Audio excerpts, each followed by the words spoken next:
And we're back again for another round of monthly recaps with re-ranks, this time for the month of May. And let's not waste too much time and just get into it. The first movie I watched was Challengers by Luca Guadagnino. I was a bit late to it, but I still watched it in theaters. And yeah, I mean, Luca Guadagnino is, I think, one of the more interesting directors who are currently working. I'm really looking forward to his next film, Queer. I think this movie is extremely good. Like, I mean, just the music by Reza and Ross is obviously like kind of a standout. The acting by all three of them, like Zendaya, Mike Weiss, and Josh O'Connor, they're all doing really good. Especially seeing Josh O'Connor right after seeing like Chimera, like this guy is definitely interesting, and he already has a bunch of interesting movies lined up for himself, and just a really great both sports drama and like not really erotic drama, but you know, really good like romantic thriller, I think would be a better word for it. And yeah, I mean, this movie was great, but I'm even more excited about the next film by him, Queer, given that it has basically the same creative team behind it. So yeah, I'm looking forward to that one. Next I watched Mandy by Panos Cosmatos. I'd seen this movie before, so this was my second time seeing it, and the first time I liked it, but I had some problems with it. But this time I think it's basically, it's not a perfect movie, but also like I don't really know any major problems that I would have with it. It just creates its own world and commits to it so hard with the aesthetics and just the vibe of it. You really kind of get sucked into it, and it's also just so my thing, honestly. The whole, both the world itself and the aesthetic that he goes with to create it, I think it's just incredible. Nicolas Cage, of course, is amazing in it, and you know, there's another director who I'm really looking forward to their next movie. I think it's like a vampire thriller, Kristen Stewart, and I can't wait for that. I think he's a super interesting director as well. Next up, I watched the Caesar trilogy, starting of course with Rise of the Planet of the Apes by Rupert Wyatt. I don't like this movie. I don't think it's very good. I think it's easily the worst of the newer Apes movies. Just all of the human stuff is super interesting, especially like the scientists and with like James Franco and everything. It's like so uninteresting. It's so boring. I don't think it's very well written. Like the ending of the movie is good. It gets kind of interesting. All of the ape stuff throughout it is kind of interesting, but I like nothing about it really grabs me all that much. But obviously, luckily, with Matt Reeves coming in for Dawn of the Planet of the Apes, the movies kind of completely change, except that they have Caesar in them, I guess, and obviously they take some of the, like the whole virus and everything, but it's really a completely new creative direction for the franchise, I think, and it's a better franchise for it, I would say. Dawn is one that's really beloved, and I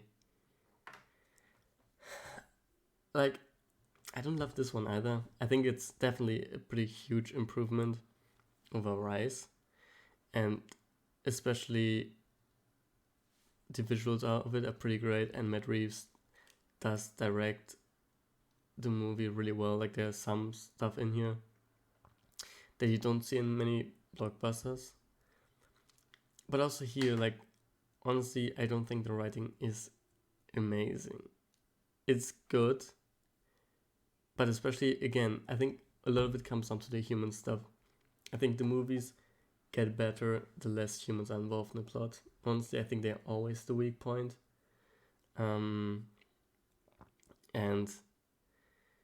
in this one, there's a lot of the drama as the humans kind of try to befriend the apes that I think is kind of silly. Koba is, I think, easily the high point of the movie. He's amazing as a villain. He has some really good scenes. Yeah, so I like this one, but I definitely don't love it as much as a lot of other people do. But then War for the Planet of the Apes, I think, is the best of the trilogy for me. Like, they get better as they progress. I think that movie is super interesting. The whole, like how subdued it is for what is sort of the all-out war at the end of the trilogy. Also, I know I just talked badly about the human stuff in them, but I do think Woody Harrelson's soldier character is probably the best human subplot. It's not really a subplot, but the best human plot in any of the movies. And his character is kind of interesting compared to, I think, the other human characters in the franchise. It's also visually completely an insane movie. It looks so good even today. Like, it looks better than, I think, the new one, honestly. It's a really pretty movie. Like, not just the CGI is amazing, but also outside of that, it's just like a pretty movie. And a very, I think, unusual but amazing finale to this kind of blockbuster trilogy. But then, of course, I did watch Kingdom of the Planet of the Apes, the newest one by Wes Ball. The reason why I rewatched the Caesar trilogy to begin with. And this movie is really good. It's a very different vibe, once again, which is something that I also think is interesting about the modern Apes movies, that they seem to really change with every new director coming in, which you don't always see with franchise movies, franchise blockbusters. But this one seems to let the directors actually take control of the movies, which is great. And Wes Ball brings a bit of that YA vibe. It's a very fun adventure movie. It is very interesting as a continuation of the Caesar trilogy, thematically what they do with the character of Caesar. And it's another interesting start to the trilogy, I think. Assuming there's another trilogy, there's definitely potential for a lot of interesting stuff here, as there was with the previous trilogy. Yeah. Next up, I watched I'm a Sabok, But That's Okay by Park Chan-wook. Now, Park Chan-wook is he definitely is in like my top 5 currently working directors. He is just insane what he brings to all of his movies. And I'm a Sabok is a very interesting movie in his filmography because it's not really what you expect from him. He does a lot of, dark thrillers, a lot of genre movies, really, but mostly pretty like dark and gritty. And I'm a Cyber, But That's Okay is a very light movie. It's basically a rom-com about people within this mental institution, and the main character thinks she's a cyborg, and the other guy is trying to make her eat again. And yeah, it's a very light movie. It's very funny. It's very fun. Does some crazy stuff. Like it's a pretty, I wouldn't want to say basic premise, but they do some really inventive stuff within the movie. How it plays with the perception of reality of the main characters is really interesting. And it's a movie that I wasn't really expecting to be, like, I kind of expected this to be a lesser Park Chan-wook film, but it definitely is not. It's really amazing and original within his filmography. And then I continued with Park Chan-wook and watched Decision to Leave, which is one of my favorite movies of that year. it is like, this is, I think, him at his best as a director. His direction, I mean, his camera work is insane here. His editing and his cross-cutting is insane here. This is like stuff that you don't really see from most directors. There's just a creative inventiveness that, especially from directors that are, I think almost 10 movies into his career, you don't really expect, but he gives it to you with every movie, every time. And it's, I mean, just on a technical level, this movie completely blows you away. And then the very like Hitchcockian, like detective romance, detective noir at the heart of it is really affecting by the end of it. Like, you just, even though they're completely deranged people, you just feel for them so hard. And I think that's really admirable. And it's just a really beautiful movie in a really messed up way. Then very different film, Babe, by Chris Noonan. This movie is a weird movie in that it's obviously a children's movie, and it commits to this storybook vibe. And I don't know if there's a movie that adopts this storybook style better than Babe. Like,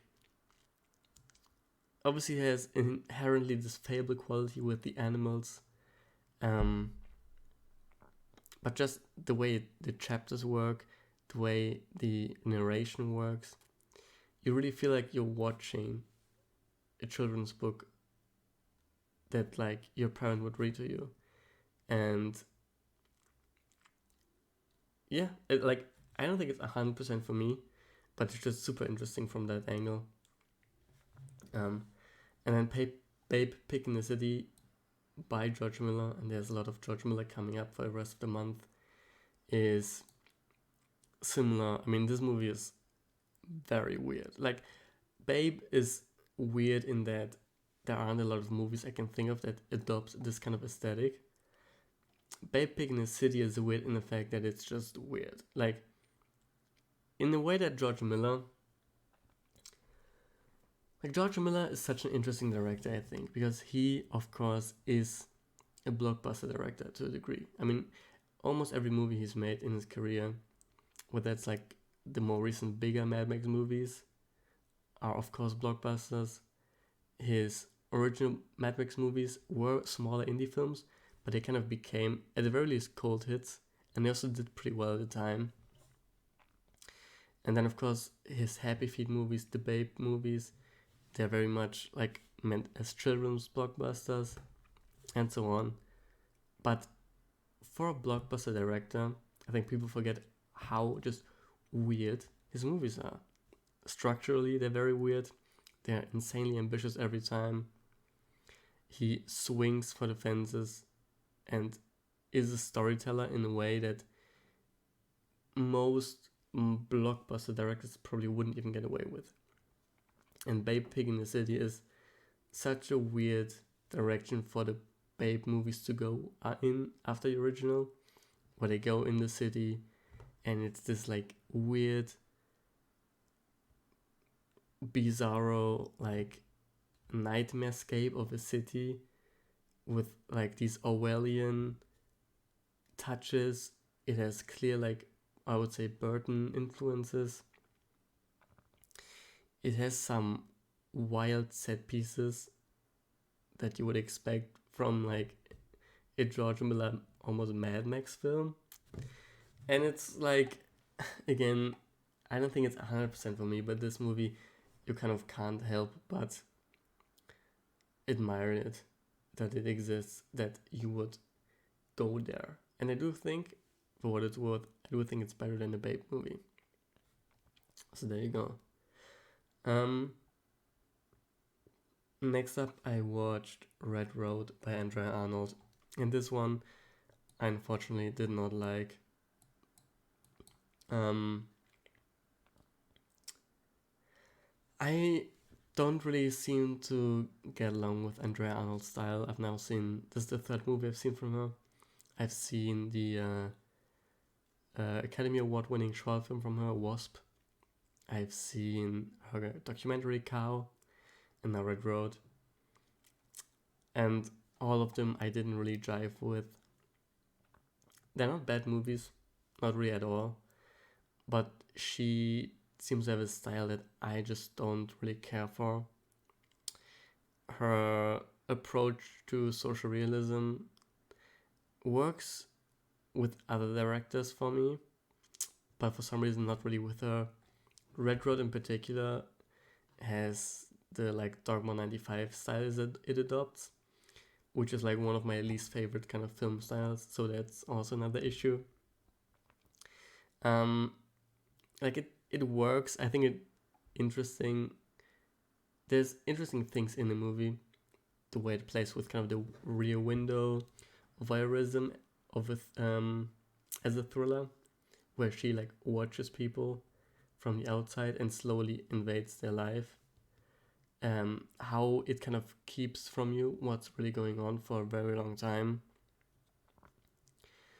But yeah, this is just a case of a movie where like it really almost everything about how it's made is just not something I care about, unfortunately.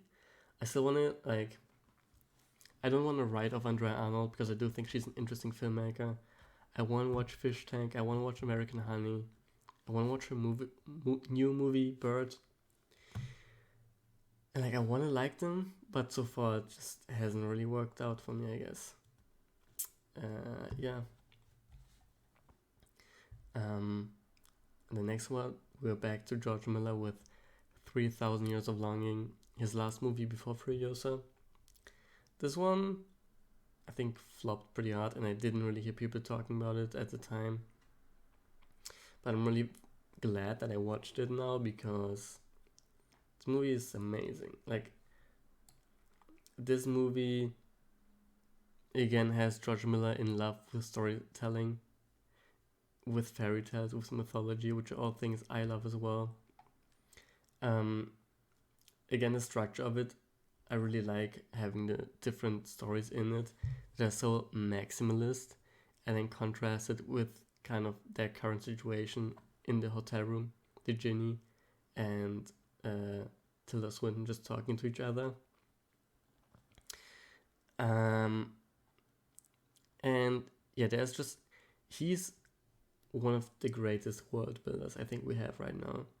I mean, Babe Picnic City also had this. 3,000 Years of Longing has this. The Mad Max movies obviously have this.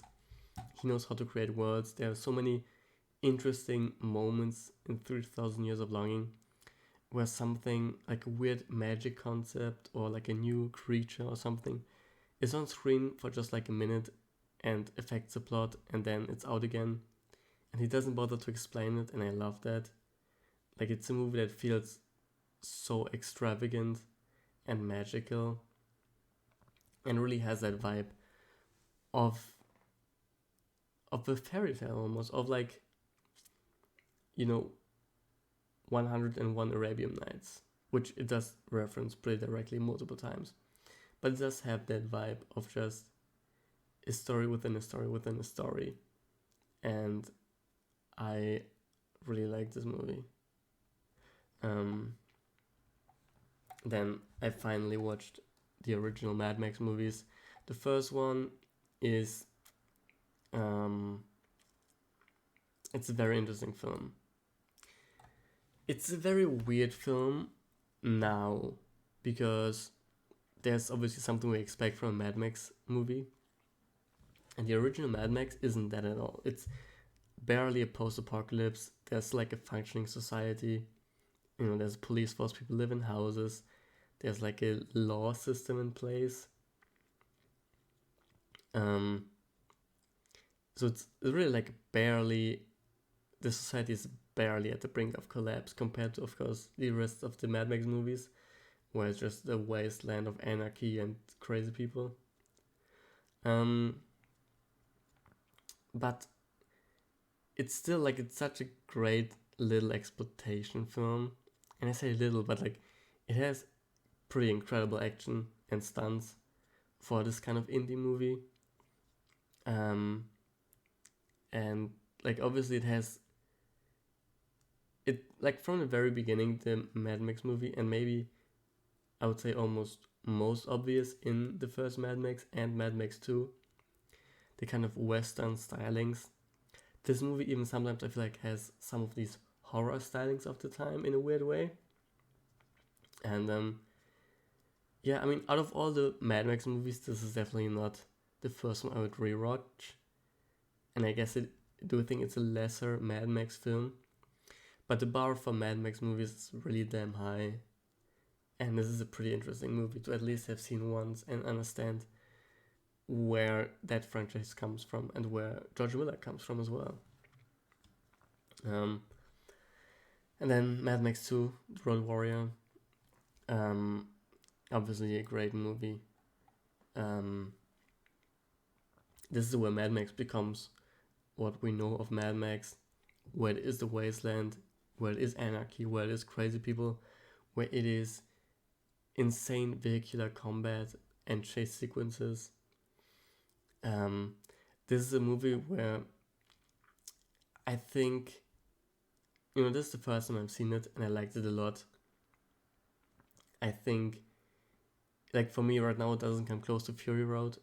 And honestly, I think a lot of that comes down to the fact that I've seen Fury Road many times and I've seen this the first time. I think if I've seen Mad Max 2 many more times, it could, I mean, I don't think it will ever top Fury Road, but it could close that gap and become another, like, Mad Max masterpiece.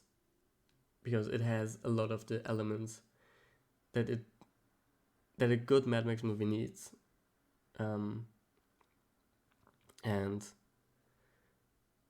yeah, I think the only thing it has against it is that I've seen what modern Fury Road Mad Max looks like. And The Road Warrior is a step down from that, I think. But still such an incredible film, and especially given, what they did with it back then, with the budget, with the technical restrictions they had. It is kind of amazing that this movie even exists. Then a little break from Mad Max, we have The Leopard, which I saw in 35mm in the cinema. And I mean, seeing it in the cinema is the way to go. This is an epic. This is a huge movie where, there are moments while you watch it where it feels a bit aimless. It feels a bit, not boring, but where you do kind of doubt if all of this stuff is needed, because it's also a very long movie. It's like 3 hours long. But then you get to the ending of it. And when I say ending, I mean like the last 30-40 minutes, which is the final kind of party. That's not the right word, but you know what I mean. And like, you just feel the weight of everything that happens before it. And it just hits you like a truck, and you just sit there, and when those final few shots happen of him walking along the empty streets, it's just an outstanding film. And one that I'm really happy I got to see this way in the cinema in 35mm. And yeah, this movie stuck with me for quite a while after watching it. Just thinking about it and the weight of it all is really kind of just impressive. And like, I need to watch more Visconti. This is my first one. I do want to say it's probably his most beloved, and that makes perfect sense, really. But I need to see what else he can do, because this was kind of unbelievable. And then I watched Furiosa in the cinemas, which definitely my favorite thing I watched this month. I No, some people have mixed feelings about Furiosa. I think it's a masterpiece. Like, truly, I think this is an absolutely insane revenge epic that, you know, nobody except George Miller could make this way. The way he uses, once again, storytelling here is super interesting.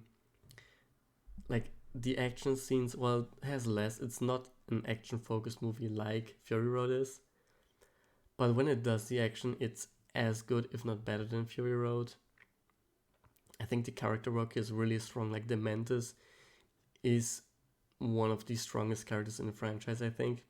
He also talks the most. Like, a franchise that has very few words, the Mantis just keeps talking. But yeah, I mean, Anya Taylor-Joy is amazing in it. Just, this is the kind of, like The Leopard, this is another, like, true epic, I think, that needs to be seen on a big screen to, and where, once again, in the same vein, I mean, they're very different movies, of course, but it's the same thing of, like, you watch it, and while you watch it, you're kind of not sure if this movie needs to be this long, if we need all of this stuff to happen. Like, do I care about some of the stuff that's happening?